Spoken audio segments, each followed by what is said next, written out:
where they say cheers. Whatever it is, what are their friends going to say when their friend calls them? Because you need your first word to put you in the category of potential friend. You need to sound like those people. And even if they don't know you and they don't recognize your voice, there's a pattern there that you're taking advantage of. And what you want to do is you want to align yourself with the patterns that they recognize as friend. Because when it comes down to it, while you are talking to John or Mary or Christy or Steve or whoever, you're talking to an individual, you are also talking to a biomechanical engine that is designed to seek out and judge based on pattern recognition. So you have to realize that you're talking to a brain, and that brain operates in a certain way. So let's recap. Phone rings, they're curious, they pick up, they see a caller ID, it matches local. Your name sounds familiar to their tribe. They say hello. You skip the ahs and ums and you say hey. And you have that hey filled with warmth and enthusiasm, just like you're talking to a friend. Now, this is the part where we want to talk about tone.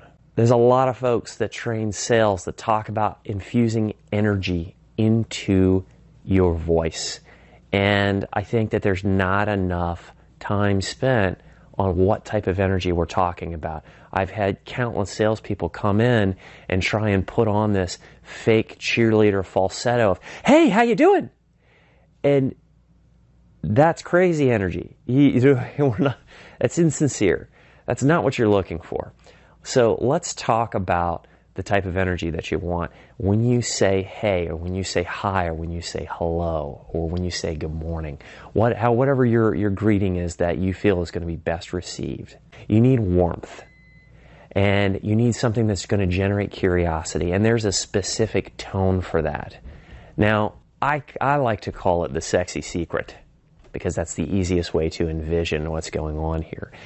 There is a tone that you use that when you say it to your significant other, they know, based on the first word that comes out of your mouth, that the next thing that you say is going to be good. All right, just let that sink in for a second. The next thing that you say is going to be good. And it's also something that's going to surprise and delight them. Okay, so instead of hey, it's hey, right? So there's I call it the sexy secret. Now, if you don't like that because you're a big 250-pound guy and you're very manly, and you're probably going to be talking to someone. Let's say you're selling construction equipment, and the person on the other end of the phone is going to be another big, manly 250-pound guy. You might not want to couch that first phrase in the sexy secret. You may want to look at it from the standpoint of the way that you infuse your voice with energy when you're talking about what happened on the big game last night. Hey, did you see hey, can you believe like you're getting ready to talk to them about something that they're going to be really excited about. There is a tone there. There's a tone that you use that lets the other person know that they're going to be excited to hear what you have to hear, and you need to cultivate that tone, and it's important to do that in that first word. Hey. Okay? So as you can start to see, there's a lot wrapped up in this. But the thing is that if you can get past that spot, you can effectively neutralize their mind so that they're not set against you and they're not set with the idea that they're going to hang up on you. Instead, their internal pattern engine is saying, hey, I don't know who this person is, but they sound like someone I'm going to like. And they sound like they're getting ready to tell me something that's good. Now, from here, the next thing is that we're going to get into the introductions. I don't care who you are. Nobody appreciates being talked at without going through the social courtesies. You introduce yourself. But the most important thing before you introduce yourself is you need to get the magic word. And you need to use the magic word. And that needs to happen at the same time, right? And the magic word, the most magical word, is one of the names that they call themselves. Now, I say one of the names because there's multiple names that we call ourselves. when we're talking, and there's a hierarchy, there's a progression of power that goes with the names, and we'll talk about that in a little bit. But for right now, what we want to do is get on the phone, and we've got to use their name. So let's say that our prospect's name is John. Phone rings, they pick up, you say, hey, and then their name is John. You say, is this John by chance? I love that turn of phrase. Hey, is this John by chance? Hey, is this John by chance? Now, why I use his name versus the formal Mr. or Mrs. is because, again, it's going to sound like what his friends would do. And why I say John by chance is because that turn of phrase implies that I'm specifically looking for John. And because I've used the word chance, there's an element of luck. So the implication is that if this is John, I'm in luck. It's almost like I've been trying to find him to tell him something good, and the tone of my voice suggests that. And it drives his curiosity through the roof. So he says hello. I say, hey, is this John by chance? And now John is going to be super curious. And he's going to say, yes.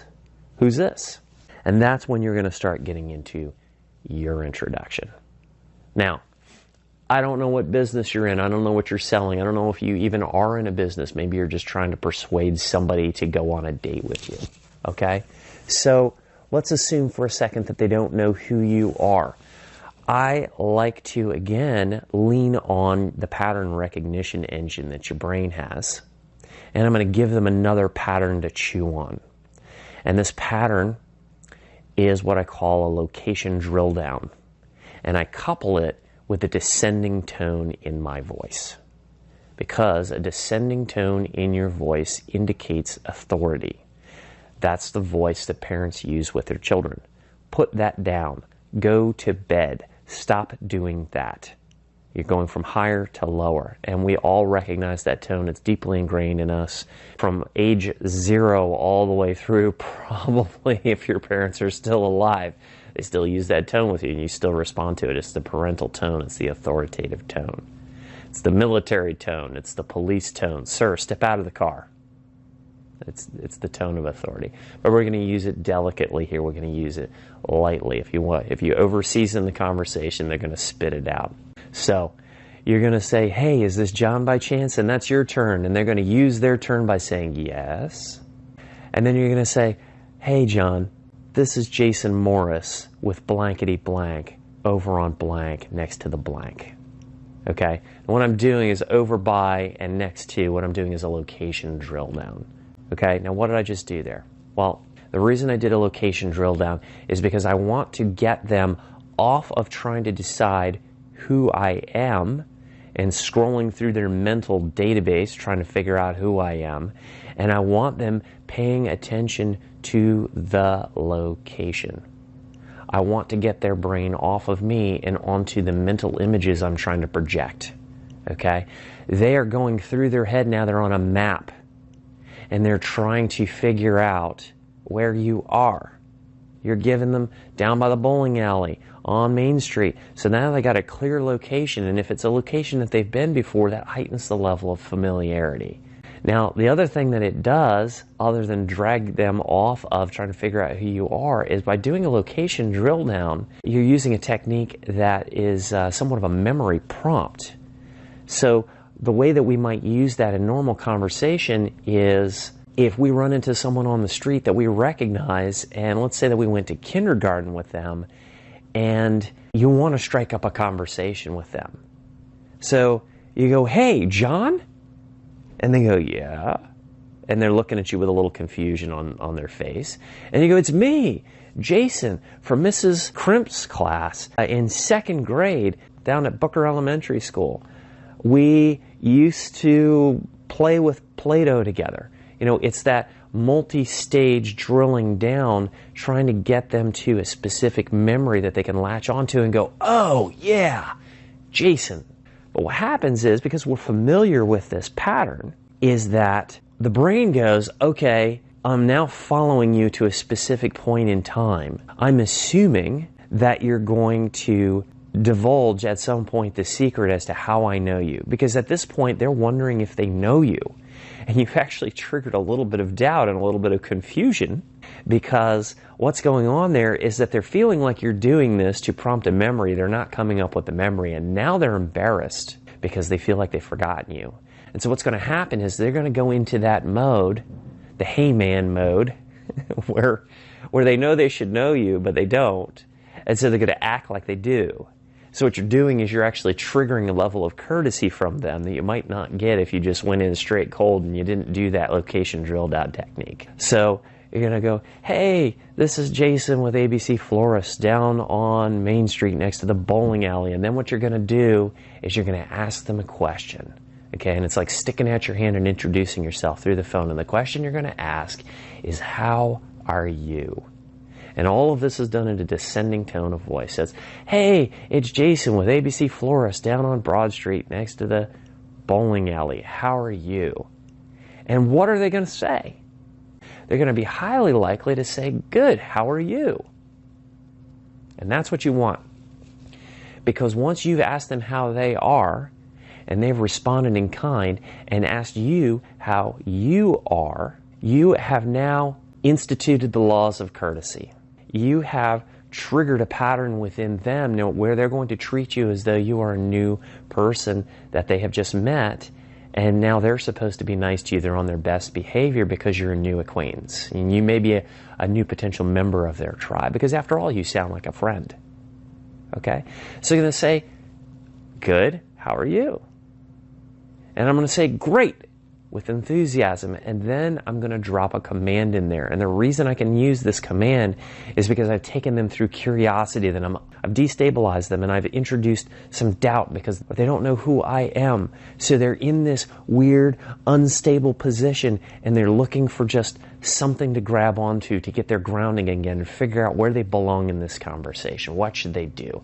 And so in this position of being unstable, I can now drop a command. And the command that I want to drop is the purpose of the call, which is that I want them to listen. So I'm going to say, great, listen.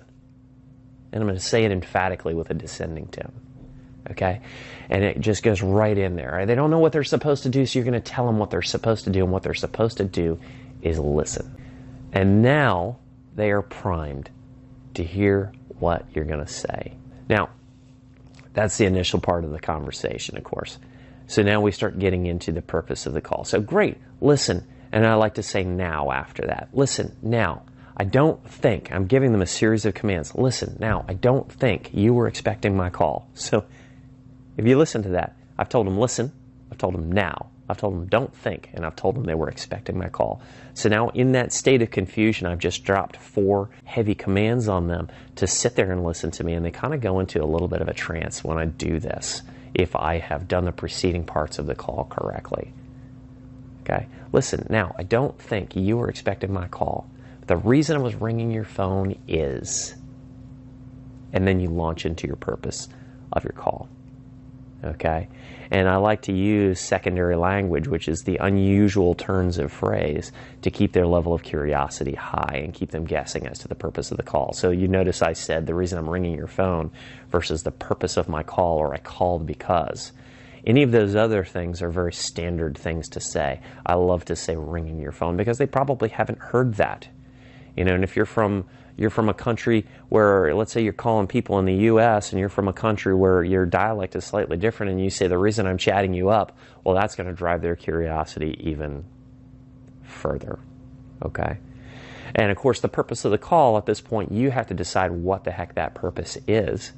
Because, of course, I don't know what it is that you're selling. It may be the purpose of the call is to invite them out to the movies. It may be the purpose of the call is to sell them the house. Maybe you're trying to sell them some insurance. Maybe you're just trying to do a phone survey, whatever that is. Now you start to get into the purpose of the call. And I'll get into a little bit more technique on rapport building on the next video.